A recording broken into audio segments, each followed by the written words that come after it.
The lecture series. The question is why. For many of you who've been reading the papers or following the university or seeing what we're doing in this community, myself and a number of individuals have reached out and said we want to be a world leader in information management, information analytics. We think we can do that here in Missoula, and I personally believe that the university is the key driver in making that happen. As an alum, someone who cares, this is about leveraging the university and growing with the university. Secondly, there's been a lot of discussion over the last couple of years about curriculum, about classes, about data, about the different types of data we're dealing with. We often describe things in terms of interesting jargon, its volume, its velocity, it's all these things. And it was clear to me in discussions with many folks that we needed to elevate the discussion to a new level. And we wanted to add a dimension to the discussion about big data here at the University of Montana and in Missoula, in the state, and the country. To do that, I was encouraged and believed in finding people, very interesting, world-class individuals that are fundamentally changing the nature of the game using information science and data science.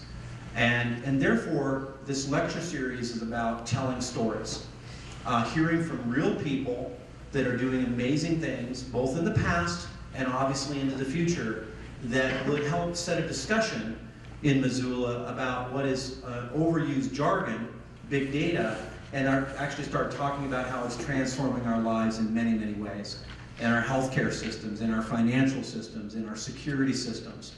The University of Montana continues to lead the way, and I'm proud to say that GCS is part of that, along with many people in this room, to become a world leader in big data. And now tonight is about telling a story. And I think we're very honored to make that happen.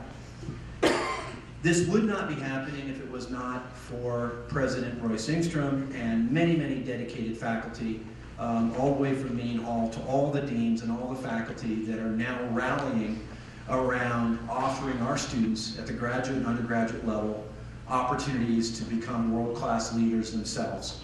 Whether it's the entrepreneur of the future, or it's that class, or it's that algorithm, or it's that business idea, or it's those fundamental skill sets, the president has embraced this. When I wrote him many months ago, and I said, hey, there's this guy, Dan Wagner, he did these things, I want his story told at the University of Montana as part of the lecture series, Royce was immediate in responding and saying, what can I do to support this? Let's make this happen.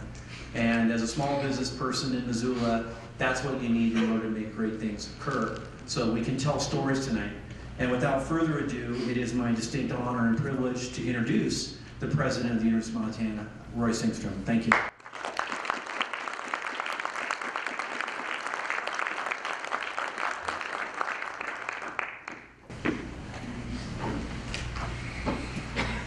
Thank you, Alex. Good evening, everyone. Thank you for coming out tonight, braving the snow for our inaugural lecture on big data. I appreciate your attendance and look forward to a stimulating talk tonight. I'm proud of so many aspects of this big data initiative, this lecture certainly being one of them. It's a symbol of the energy behind this initiative, the partnership behind this initiative, and the ingenuity behind this initiative.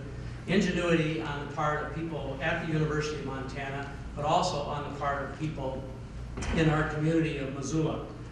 We do operate under a plan called Building a University for the Global Century here at the University of Montana. And certainly, big data is a part of the global century. Technology is a part of the global century.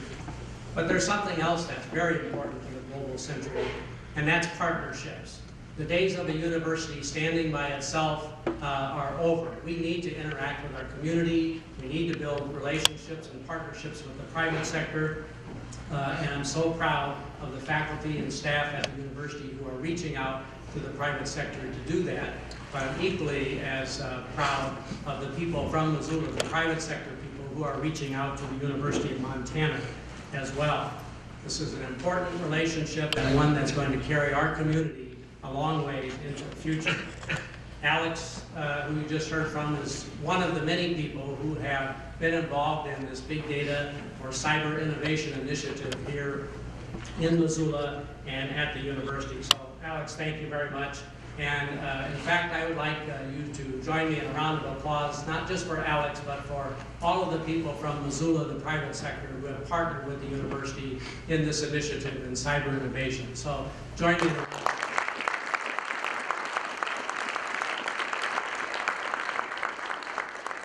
Well, I'm delighted to introduce tonight's speaker in this series, Dan Wagner.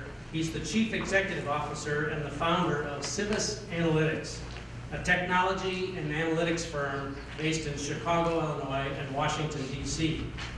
It's a firm that helps companies, nonprofits, and campaigns leverage their data to develop smarter strategies, make better decisions, and build stronger, data-driven organizations.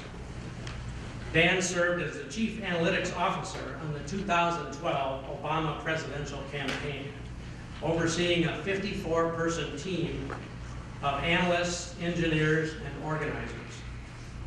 His department's work was credited with reinventing how national campaigns are done, and has been highlighted in Time Magazine, MIT Technology Review, the Wall Street Journal, Bloomberg, the Los Angeles Times, and Harper's. Dan graduated from the University of Chicago with a degree in economics and public policy. He's originally from Birmingham, Michigan, so the snow isn't bothering him one bit, he said. In fact, on Saturday, he got a pair of snowshoes and took off up Lowell Pass. He's leaving here early tomorrow morning because he has an appointment to be on Bloomberg tomorrow afternoon or tomorrow evening. At dinner, we had the opportunity to talk for a short time, about his company. This company that he started, Civis Analytics, is not yet 1 year old. It started last May. Dan already employs 50 people in that company, and he's constantly on the lookout for great minds, great talent, and great innovation, great ingenuity. So I'm hoping that some of the students who are with us tonight see that opportunity and maybe make contact with Dan after he leaves here and see what your opportunities with Civis Analytics or other kinds of organizations are like. Most of all, I hope you are inspired by what Dan has to say tonight. So would you join me, please, in welcoming our first lecturer in the Big Data series, Dan Wagner.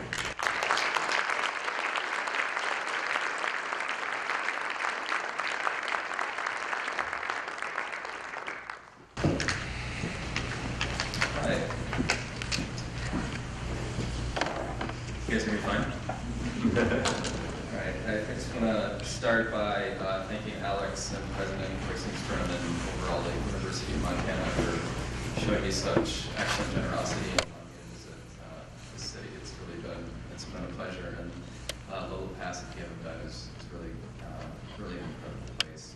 So today I'll introduce myself. My name's Dan. I run a data science organization company in Chicago, Illinois, and before that I served as Chief Analytics Officer for the Obama campaign.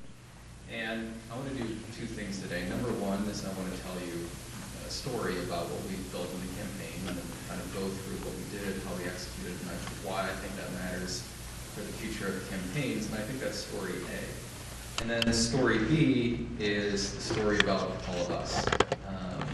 And the story about all of us is a little bit more complicated, and what that is that every day we are waking up and we are creating, organizing, and beginning to make more and more decisions about data. In my case, I go on Netflix and I look down at my computer and it says that I should really be watching 1980s action movies. I should be watching French foreign films, and I should be watching romantic comedies with a strong, industrious female lead.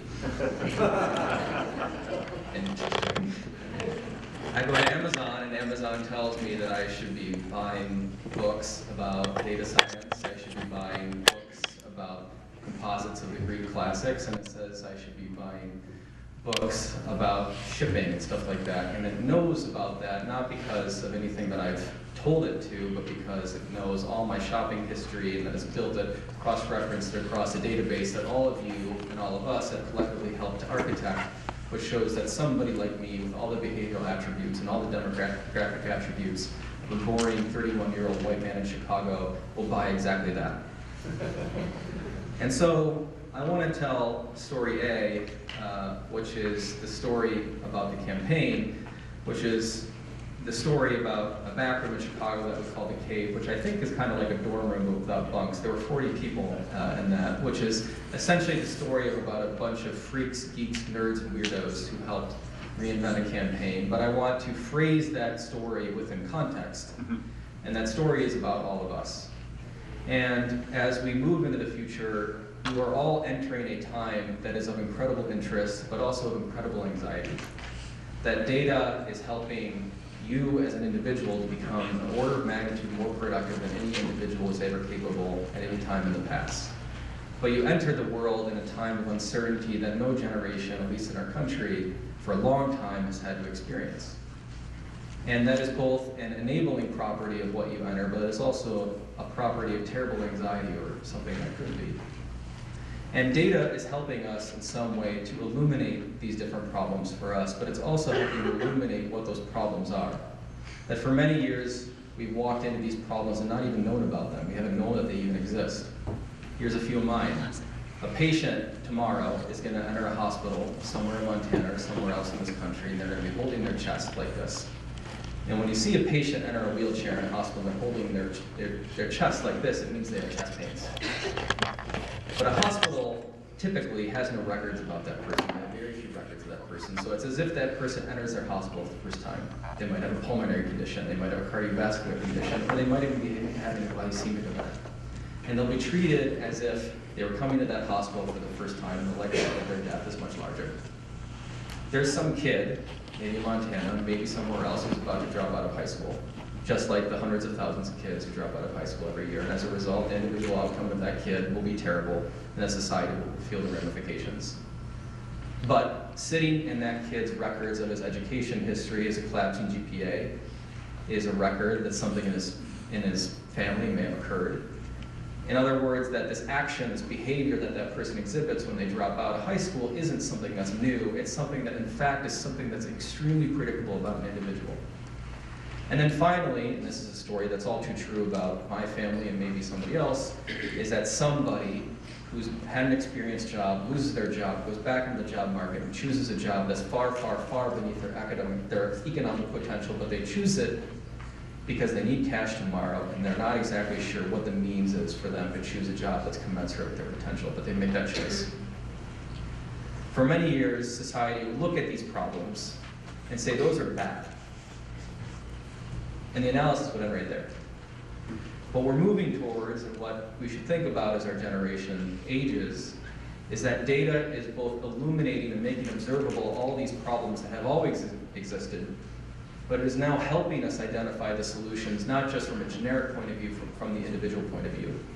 That the role of data in society on one place is, yes, to help inform me that I do sometimes like romantic rom-coms with a strong, industrious female lead, but at the same time, it helps us illuminate at the same time the predictable nature of bad outcomes in our society and what we can do about them. But I want to turn this back to our real story, which is why I'm here, which is a story of the campaign. And I want to split that story by the two things that we saw in the last election cycle. And if we're to split the story of the campaign in two pieces, and I want to show this graphic about what we saw when we were sitting, all of us kind of sitting hunkered down between our computers, is that we witnessed a campaign that was very different from the campaign that was projected on everybody's television screens. We witnessed a campaign that was largely stable. We witnessed a campaign that over the course of the election was largely on an upward trajectory for the president beginning in summer 2011, and that we saw that the impact of events across the electorate was actually quite minimal. On the opposite end, we had a political conversation about the campaign, which is very different from what we were observing internally in the campaign. We saw a conversation where things were constantly going up and down. We saw a conversation where large demographic groups, men, women, et cetera, were moving their support up and down for candidates, back and forth, up and down. And what really helped us illuminate was this difference in how we think about our world. Not just a difference in approach, but a difference in the means of thinking about our world. And that difference is the difference between evidence and intuition. Evidence being you look at the world, you form a hypothesis, you collect a set of observable data, and you validate that in reality. Intuition being that I've experienced the world from a set way, and I reference that all my future experiences against that experience, from which I decide everything I do, and I suggest actions for the people around me. What data is doing, and what it did in the campaign, was essentially said to us, is how do we replace that point of view? Because that point of view can be horribly dangerous. And what evidence helped us do, and I'll talk exactly what I mean specifically about evidence, it helped us do lots of things. That when a volunteer walked around on their street, they would knock on a door.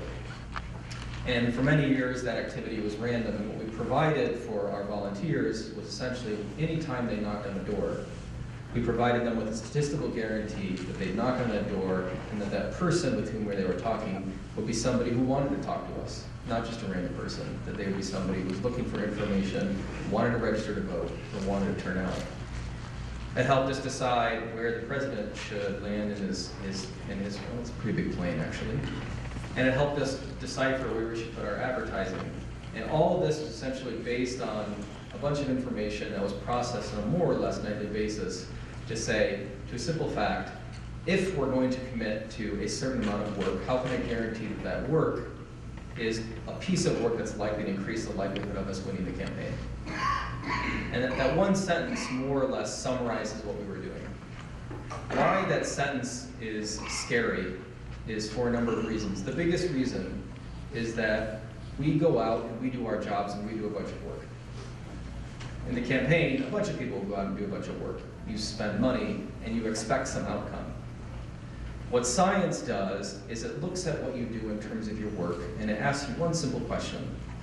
Is what you're doing actually accomplishing the outcome that you care about, yes or no? In the case of a campaign, the net objective that we have is to gain more votes. To the extent that your activities gain more votes, it is a good thing. To the extent that it doesn't gain votes, it is a bad thing, or a less priority thing. But many people in all of their activities, they're taking care of patients, they're educating students, they're trying to get people employed, they're running correctional facilities. Is it actually accomplishing anything? The nature of science is that it helps us validate whether or not those approaches are doing anything, and then it prioritizes resources around the places that are. In the case of political thinking, we witnessed, we kind of looked up on our TVs occasionally when we weren't kind of lazy-eyed and freaking out from having worked too much. We kind of heard these words, and when I think back to them, it still gives me a little bit of PTSD, but I remember a few big quotes. And 2 weeks, or this is a few days before Election Day, a column ran in the Wall Street Journal with this quote that I thought was very interesting, and it said that all the vibrations are right. And I don't know what vibrations really means, but she said that all the vibrations are right. And then another quote where they said, undecided voters are thought to vote disproportionately for the challenger over sitting president. In truth, there's no empirical evidence for this widely acknowledged tendency, but to the extent it exists, it helps Romney. And the final quote, and this is from Karl Rove, said, desperate Democrats are now hanging their hopes on a new Quinnipiac poll, blah, blah, blah, blah, blah. That assumption is, to put it gently, absurd. Ended up winning that state by roughly 4 points. And when we think back to our campaign inside the Democratic Party, a question of this is, why do we try and build an alternative? Why do we try and introduce the question of science into such a staid profession? And the choice is that, we had gotten into trouble for the same thing. That for many years, there's this narrative about the 2000 campaign. The reason that Al Gore lost Florida is because of hanging chads, and then some mean judges did some stuff, and then he lost, and it was bad, etc. That's the common knowledge. But the truth, in terms of why he lost from a point of responsibility, is that the polling was terrible, and as a result, they invested very little. And they invested very little specifically in advocating for the enfranchisement of certain people in Miami, which, if predicted, would have had a very high support score. And if they had invested and if they had done certain things, which a reasonable amount of information would have shown you to do, Al Gore would have been president. I don't know how many terms he would have sat. So the legacy that we had when we arrived in 2008, 2010, and 2012 was essentially a legacy of scientific failure. And the legacy of that scientific failure was an absence of representation that we thought we had earned or thought we had deserved, but because we had mistaken the data, we had incurred a massive failure. And so when we thought about the 2012 campaign, we thought about it from two goals. Our general goal was the following. When you listen to pundits talk about Americans, you hear them use a certain class of words. They'll say things like young women. They'll say things like Hispanics. They'll say things like old men, in which they'll take subsegments of the American electorate, cut them into a little piece, and then assume on them a set of behaviors, opinions, and attitudes across that entire segment. That they wash away the natural diversity that this country has pretty much above and beyond any nation on earth. In other words, they'll put a stereotype on you. I'm from Michigan, I'm 31, I come from a conservative area. According to that level of classification, I really like guns, I go to church a lot, and et cetera, et cetera. That is quite far from the truth. In fact, the goal that we had is basically to start from this overall assumption is that this country is in fact diverse.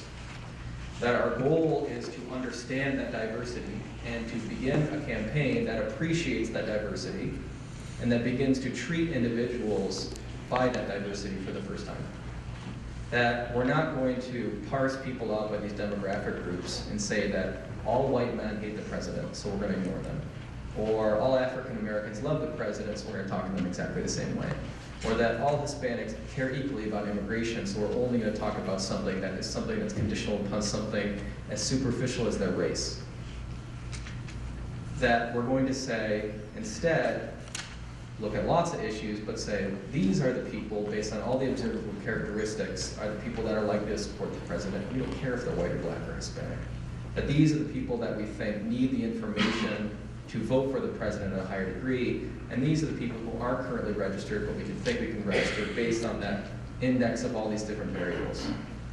So the exercise then was to basically take the small local campaigns that have been occurring in our country ever since Abraham Lincoln and bring them up to the national level, to replace this thing up here, which had been hundreds of millions of dollars in bombarding advertising, and replace it with the intimacy of personalized contact. In other words, to improve receptivity by increasing personalization. And secondly, our goal was to make data cool. Which, when you wear glasses and moderately look like Harry Potter is a challenge. and really what that meant about making data cool is a few things. Number one was, data is kind of hot right now, which is cool. It wasn't as hot before. It really was not hot in 2007. But the idea was the following, is that how do we take this idea of data and bring it to every part of the organization?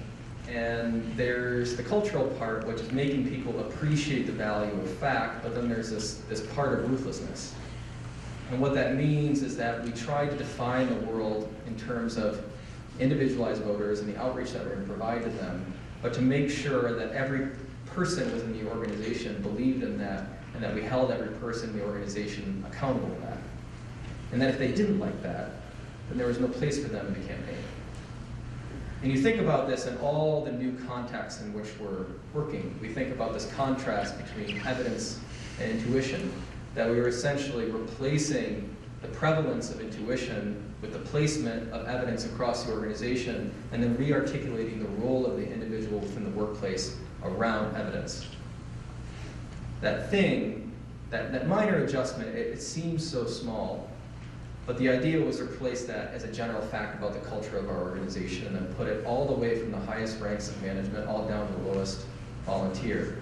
A story I have is a volunteer after the campaign came up to me and she said, I went through your scripts that you guys wrote for your campaign in Ohio, and I thought they were really interesting, but they seemed like they were written by a bunch of wonky dorks. I was like, interesting, because I wrote them. But her criticism reflected an appreciation for the approach. And that was that she understood what we were trying to do, but she was basically providing an upward criticism of the language and how she would have improved it. In terms of how we've gotten there, and I'll go through this quickly, but there's both the kind of internal changes that we went through in the campaign, and there's also this this driving forces from the outside world. And there are really two driving forces in the outside world that were giving us the capability and give all organizations the capability to kind of move through this transition from opinion towards observable fact. The first one, and this is the most interesting for any of you who study computer science or frankly mathematics, is that the barrier to entry for people to begin looking at data has collapsed. That those barriers no longer exist. For many years, if you wanted to think about information within a large organization, you needed $1 million. You literally needed $1 million, right? Which my parents never had, $1 million, right? Most organizations never had $1 million.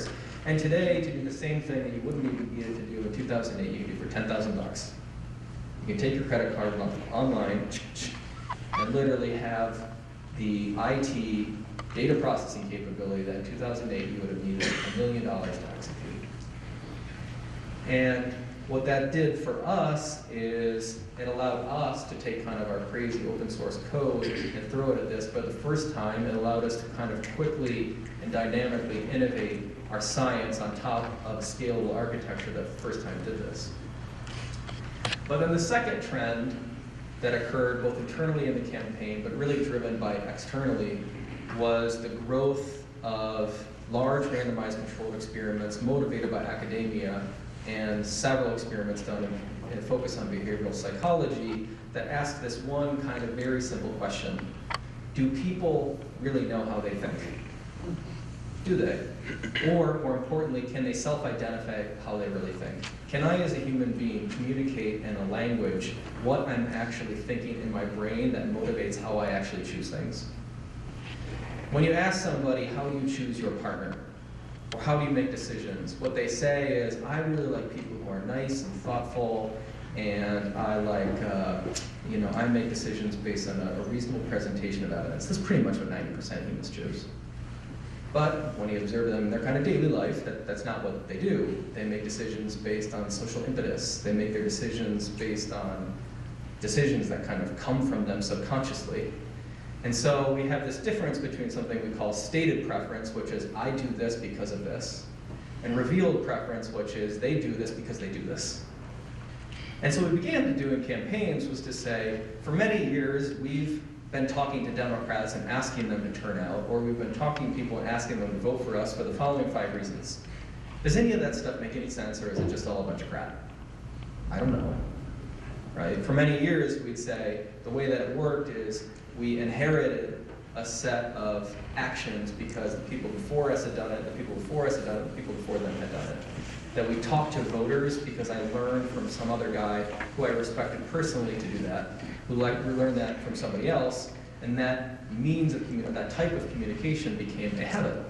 And that habit became an institution, and that institution called something as the Democratic Party lame. So what we tried to do was to say, all right, throw it all out. We're not throwing it all out, but let's just start testing it. And so one of the biggest tests that we did in the beginning is I'm sitting in this room, and it's me, I'm 25, this is many years ago, and I'm sitting there in this room of a bunch of guys, and this one guy is like, I know how to win this campaign. Got it, right? It's all guys, all men. And he goes, we need to talk to women about this, and this is how we're going to do it. And so I'm attracted to this proposition because this guy is telling me that he knows how to influence women, and I'm 25, and so I'm like, okay, I'm all ears. And so he says this thing, and he goes through it, and it seems very compelling, and that's my emotional mind. But then my nerd mind is like, oh my god, stop right there. So I talk to my boss, and I say, look, it sounded very compelling. This man says he knows how to talk to women. Can we just hold out a treatment group, which is 400,000 pieces of mail are going to go across to women across this whole state, but I'm going to take 10,000 randomly from that group, and I'm going to hold it out in the group. But because those two groups have been selected randomly, the only difference in the outcome in terms of the measurement of their opinion should be that one group received the mail, one group didn't, right? This very kind of inflammatory, very influential mail. So we do it, we send out the mail, and we get the results back. And after that, we surveyed both populations with a massive sample, around 10,000 total surveys, and we look at the results. And after this very influential piece of mail to all these like susceptible females, apparently, the male, the MAIL, had decreased the support of our candidate by 1.7%. Decreased the support for our candidate by 1.7%. In other words, we had spent far over $1 million based on a belief, based on a habit, that women would react in a certain way and would support our candidate, and it turned out to be not false, but completely the opposite. In other words, that we had gone out and anti-persuaded our own voters against us. And secondly, and kind of took it to an almost absurd level, is that the average turnout of those people increased by 0.7%. So we had persuaded people against our candidate, and we had motivated them to turn out at higher rates, which is moderately embarrassing. And then in 2010, we followed that up with another analysis to say, all right, so persuasion, now we don't know a damn thing. So what do we know about turnout? And a bunch of political science professors got very involved, and they presented us with a bunch of hypotheses based on a lot of research that they had done. And we came down to 3 different ways of talking to voters. And I'm going to take a little poll here, science. Between a basic letter, a postcard, and a persuasion postcard, with the goal of increasing likely turnout among voters. So I'm going to ask a question. I'm going to do a poll. So we have 1, 2, and 3. Who thinks 1? Who thinks 2?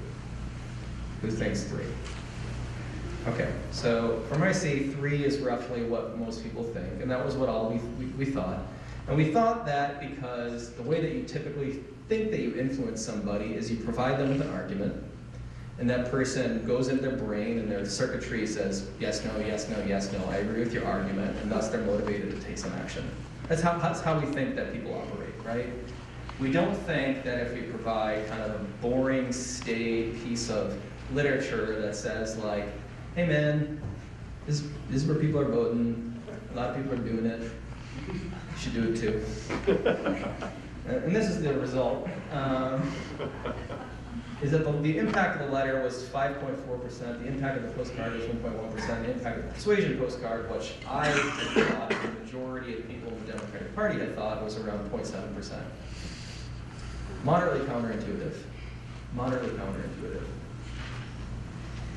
And then later on, we began, and this is really kind of where the thrust of our research is going. I had an interesting conversation with one of the members of faculty about some of the research in genetics, where this is going. But the big change in where this is going, and if you take that example from Virginia, is you think about those 2 groups. You have the group that received the mail, you have the group that didn't, and because they've been randomly sampled, they're statistically identical, so any effect of it should be kind of the same. And where this is going now is that within those different populations is that people are different, and so they react differently to communication. And so this was something that we provided in 2012 on another kind of a whim, to test whether or not something similar would have the same effect that we saw in 2009. And the truth is that on average it performed pretty much just as badly. Pretty much just as badly, and it performed even worse among Democrats, which is interesting, but it wasn't consistently bad. And what that means is that sometimes our communication, that the mean effect between people are affected by this and not affected by this, varies a lot by who you are as a person. Sometimes you'll find that argument compelling, sometimes you won't find that argument compelling, and for a lot of reasons that are frankly observable but often hard to understand. Well, this heterogeneous treatment effects. Very interesting. And when we think about this, we narrow it down to a couple large principles. Number 1 is this idea is that data is the best avenue to truth. Not over dogmatically. Science is something, you have theory and then you have empirical research. Those things, when you put them together, equal science. Theory on its own, theory when it stands alone is just dogma. Empirical research when it stands alone is ignorance. And when you put them together, you have something that's science, and data is the channel that you use to find the avenue to truth. Secondly is that work volume doesn't matter, only outcomes matter, which is the hardest and most kind of beneficial transition that organizations can go through, but it's the one that all organizations, good or bad, will be going through over the next 10 years, whether they like it or not. Why? Because people survive or they die. Organizations survive or they die. The ones that actually think about outcomes and not about the volume of work, whether those are companies or whether those are nations, are the ones that will survive. And that data and its lessons are disruptive to organizations. It disrupts how we conduct work, it disrupts how we value work, and it disrupts how we organize. But more importantly, when we think about that, it changes drastically how we think about each other and how we think about each other within organizations. And finally, that everything is becoming personal and that data is the conduit. So that's our first story, which is a story about the campaign. And I want to move to the second story, which is a story about us. So when we think about into the future, and we think about us flipping on our phones, and we think about us clicking on the internet, and we think about us going to the hospital, and we think about your education and your grades and your GPA being recorded into a database, the question is that we are face-to-face encountered with lots and lots of problems. But as you get older, the big question is, what do you do about it?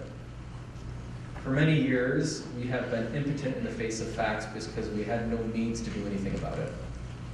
What data is presenting us with is an instrument of understanding, but also an instrument of control. So when I think about healthcare, this is an example where we've used a fairly large file of individuals to predict their individual diabetes likelihood ahead of time. We don't know everything about these people, but we do know the type of person that is more likely to be diabetic based on a random sample of people that have diabetes. We can say that also for cardiovascular disease, hypertension, cholesterol, and COPD, such that when that person walks into a hospital and they have their hand over their heart like this, is it pulmonary, is it cardiovascular, or is it just a glycemic event?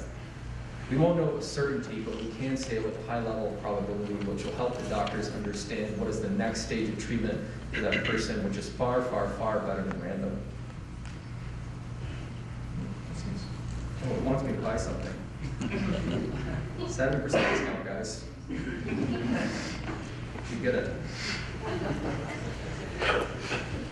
And once we have that information, in this case, a distribution of diabetes likelihood across individuals, we can do things like work with drugstores, in this case Walgreens, to boost the prevalence of diabetes compliance because we have an understanding of the density of people who are likely to have diabetes, where they are, and what language they speak. This is Walgreens in Los Angeles. The size of the bubbles represents the number of people who we think are diabetic, and the color of it represents the likely language in that area. You don't have to be, in other words, what this means to a drugstore is the initial process in the background is there's been this weird process of prediction of who has this condition or that condition. But if you're a drugstore, what that means is that I need to carry a higher stock of diabetes medication and instruments for these people, but more importantly is that we have an interest in controlling diabetes because it's bad, and also because it's helping to ruin our economy, and also because people are dying. And so the instrument here is understanding where the prevalence that is higher or lower to help, in this example, drugstores understand where they can provide people with help. And as we roll on new, to change the subject a little bit, new intermittent energy sources, we need to understand output patterns to ensure reliable grids. This is a basic distribution of kilowatt hours by time, which is over time, the primary way that we supply baseline electricity to our grids is we burn a fossil fuel that gets like this, and then it goes to a turbine, and that turbine, through a process of induction, sends out kilowatts over a grid, and we consume that. It's wasteful and not arguably bad, it is empirically bad. And in order to be successful in transitioning from baseline power through fossil fuel usage, the only alternative is through renewable energies, but those energies are intermittent in their supply. So in one case, we want to lower the cost of renewable energy output, but the second time we have this great horrific math problem, which is how do we replace baseline electricity with a stable supply of intermittent renewable energy supplies. We need a constant and diverse supply of something that basically sits along the mean of that graphic on a constant basis. So how we think ahead of time, from a measurement point of view, how we're measuring this, but more importantly, how are we predicting output from our different sources to make sure that the power supply is always and consistently above the baseline requirement. If not, how are we providing a baseline source from conventional fossil fuels to help meet the deficit in demand or in supply? And finally, it will change how we build relationships. This is not me, but this is my friend Ronnie from another friend's Tinder. Do you guys know about Tinder? You ever heard of that? Okay, yeah. So Tinder is this weird device on your iPhone. I was hoping people would laugh awkwardly at this joke, but the point here is that data is in a non-personal way, it's changing all these things, energy, healthcare, but in our daily lives, it is in fact altering the supply of people that we can potentially choose as our partners in life, which is interesting. So it's doing two things. Number one is it's actually opening up. So I'm saying conventionally the supply of people that I would potentially be a partner to me is the people that live in my social community. It's now saying, no, the supply of people with whom you can actually be a partner has been extended by 25 miles. So in Missoula, Montana, it could be extended by 50,000 people. In the place of Chicago where I lived, I now have 1.5 million potential partners. Very interesting. From a mathematical point of view, what's also very interesting is that people are going on their Tinder accounts or their OkCupid accounts or their Match.com, and they're making choices. They're revealing their preferences about who they want, what they want, and how they want it, which is revealing incredible things in our understanding of what people want and how we can help them choose the people that they want. In other words, the machine is helping you find your life. Interesting. And as you think to the future, there are kind of these funny cases about data, but you guys are entering an interesting world where information globally distributed is helping to enhance productivity, but it is enhancing that in a way that is unequal. That many people are coming out of this economy very well. I'm one of them.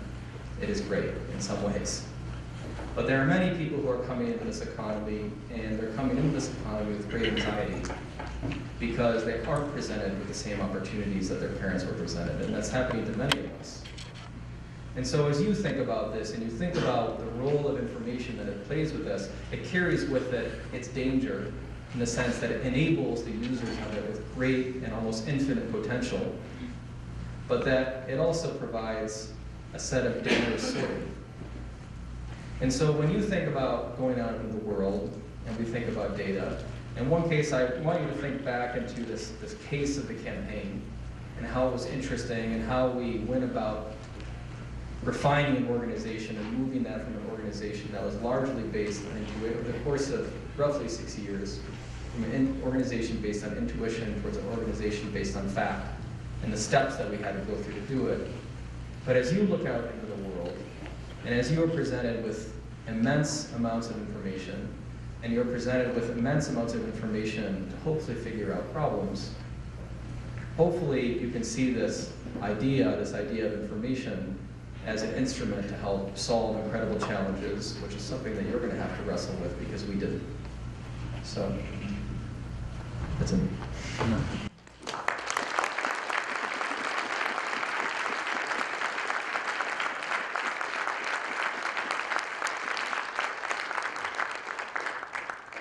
So Dan has agreed to take some questions. We've got mics here and on the other side. We have time. We have plenty of time for some Q&A. Please step up to the mics and ask away. Surely there's someone in here who would like to ask a question. Thank you. Go ahead. Yes. Thank you for an interesting presentation. It strikes me that when you're looking at a lot of the analytics you're looking at, that they're quite accurate and quite precise when you're talking about technical things like power grids.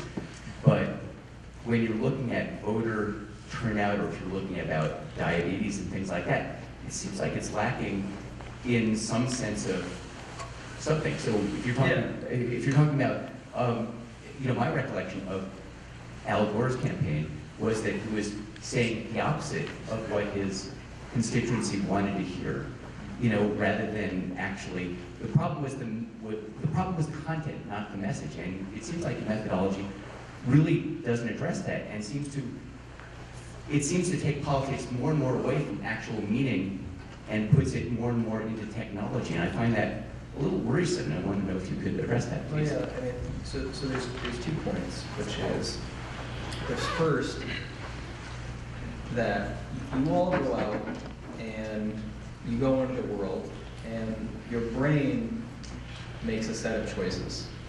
It makes that set of choices based on a set of information and then a set of inferences that you build about the world, either consciously or unconsciously.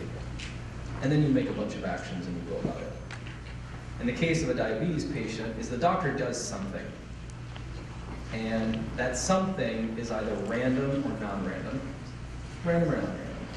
And if it's non-random, it's either non-random right or non-random wrong. Non-random precise or non-random non-precise. But when we go out into the world, there's a claim which says that if we make a decision based on a higher marginal probability than something else, is that a good thing or a bad thing? The counterpoint is that we go out into the world and we do this all the time. The replacement of random, though, is the idea of if I can provide a certain person with a level of probability that says that you make this decision, but you now provide it with 75% certainty versus random, is that a good thing or a bad thing? And the answer, I think, is something where essentially context in the business decision is really going to drive that.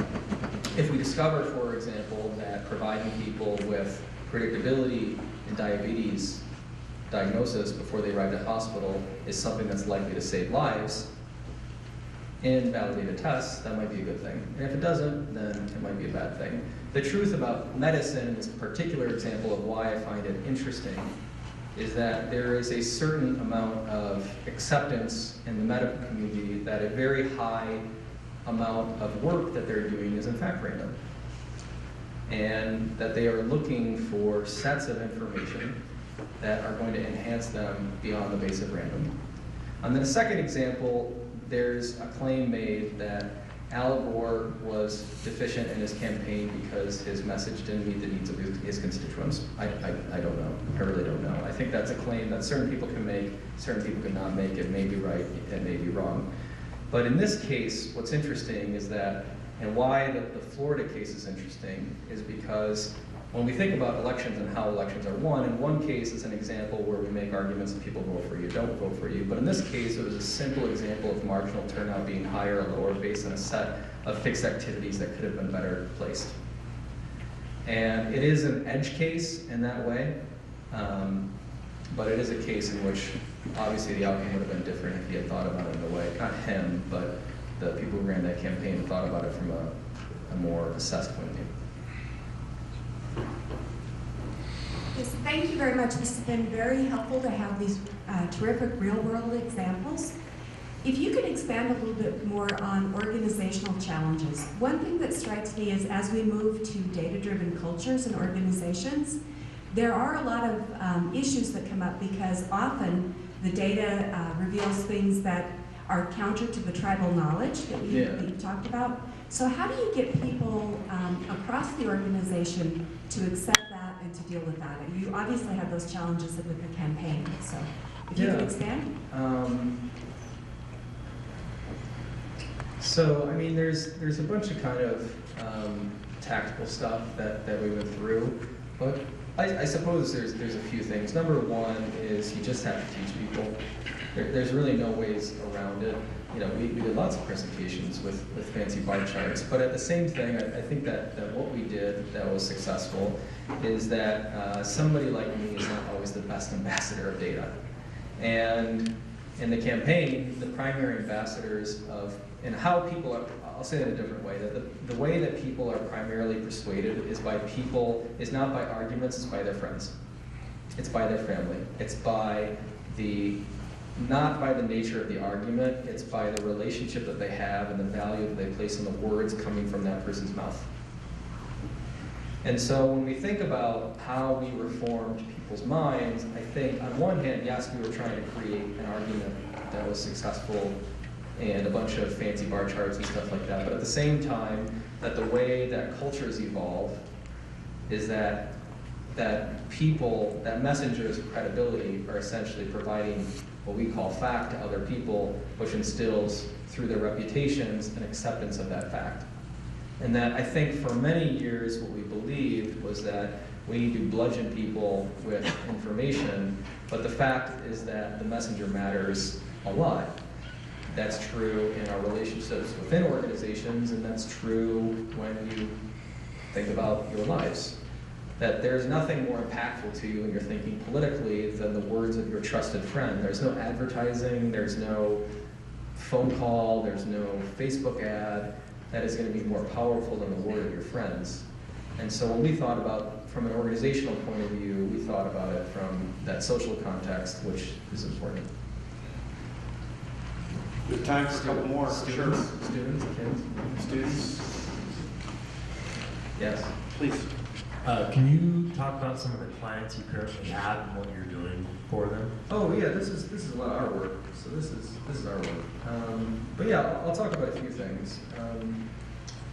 I'll talk about education. I'll talk about education. So there are a lot of kids for our students who are 17 years old, and they live in rural areas.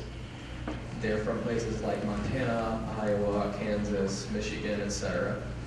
And they get their SAT score back, and that SAT score is good. It's pretty good.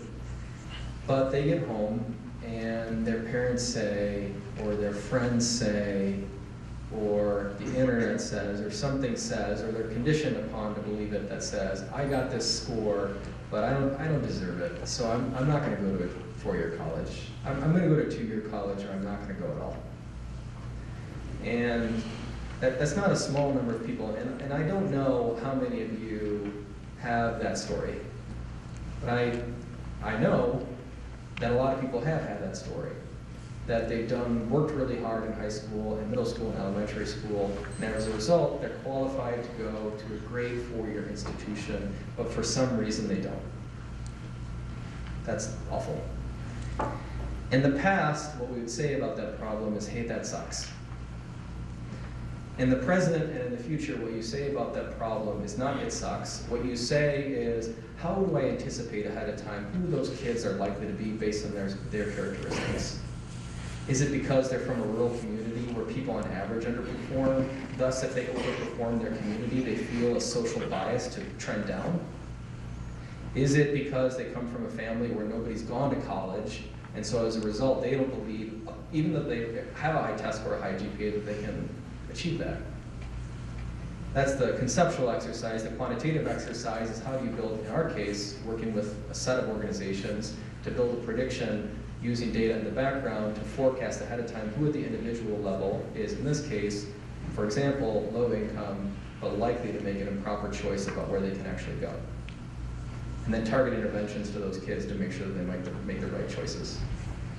That fact is, there's an element of fairness that is sad in this country, is that the lack of fairness is sometimes socially inherited down and down and down and down the chain.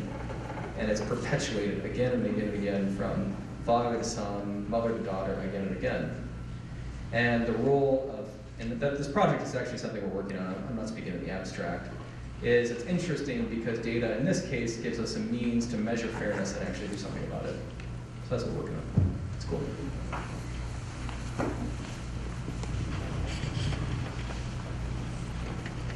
Thank you for the presentation. It seems pretty clear that the Democrats used data in 2008, 2012 much more effectively than Republicans. The Republicans have been scrambling and approaching this midterm year to try to level the playing field. Interested in your thoughts as you look at the competitive landscape. I know you've got a particular bent, so they are your adversaries in many ways, but interested in your thoughts as you've seen the other side try to race to catch up. Yeah, I mean, the true answer is I don't know what they're, I don't really keep track too much, so I don't really know what they're doing.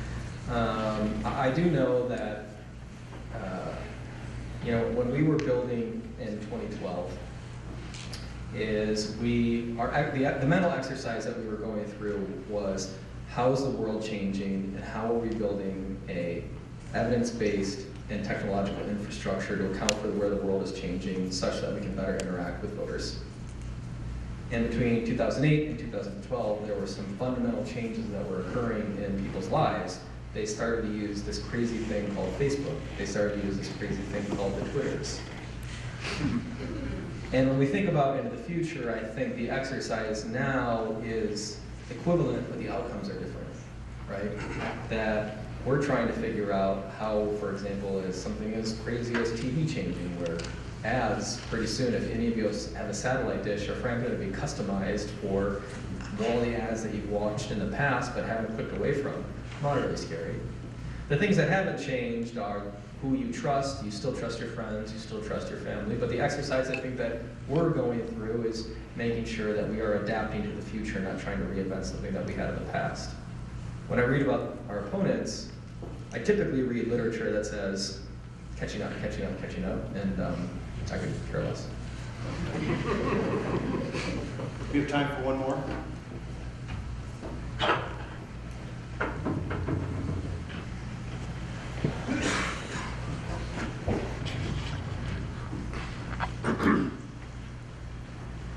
Sorry, I'm good at the steps and boots.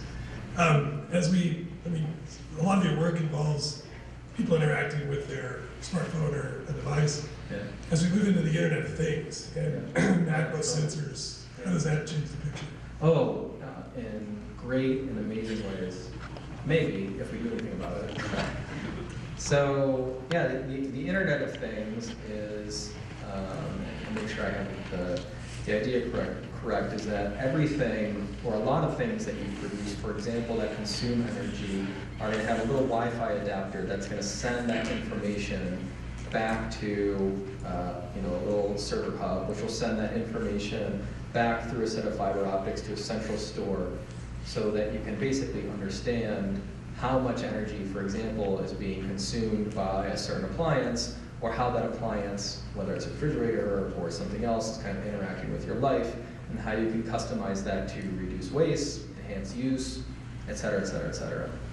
In the case of energy, which is a problem I'm interested, so if I overstate this, then it presents a little bit of my natural bias about the issue, but we have a problem of how we basically supply the total amount of electricity at any given minute that meets demand.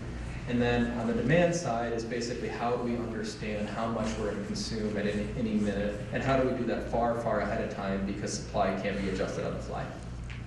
The Internet of Things hopefully will give us essentially full exposure into the total amount of essentially watt consumption of not just a household, but the actual items of electricity consumption within a household. And so what that enables us to do, hopefully from a perspective of production, is to build production around actual estimated demand, or not estimated demand, but measured demand, so that we can kind of meet what is, frankly, the crisis of our time, which is this, the kind of decreasing quality of our atmosphere. So the Internet of Things hopefully will provide us with the means to do that, and I hope we do. Great, thank you. All right.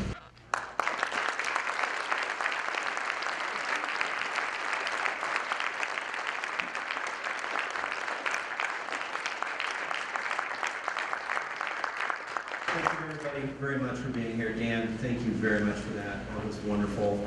Royce, again, for your introduction and support. All those that are here tonight in support of the Big Data Lecture Series. This was our inaugural evening, and again, thank you to GCS for their sponsorship and everybody for making this possible. Everybody have a safe travel home, and look forward to our next lecture next year. Thank you very much.